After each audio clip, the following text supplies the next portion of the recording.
कर्म तो स्वयं ही अपना फल भी है पार्थ, परंतु यदि तुम समाज कल्याण के कार्य में स्वयं अपना हित मिला लोगे तो तुम्हारा वो कर्म अशुद्ध और अशुभ हो जाएगा।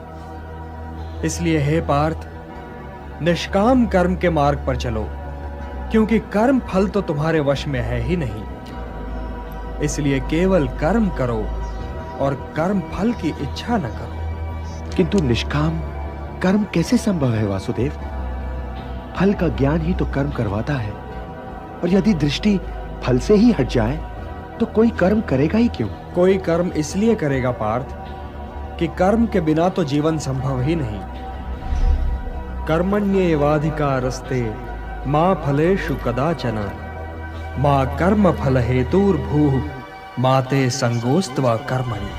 कर्म फल तुम्हारे वश में नहीं है। यदि तुम ये सोचो पार्थ कि चाहे विजय हो चाहे पराजय, किंतु तुम तो केवल इसलिए युद्ध कर रहे हो कि युद्ध करना तुम्हारा कर्तव्य है, तो विजय के सुख या पराजय के दुख का प्रश्न ही नहीं उठता। और जो न विजय से सुखी हो और न पराजय से दुखी, वही स्थित प्रज्ञ है।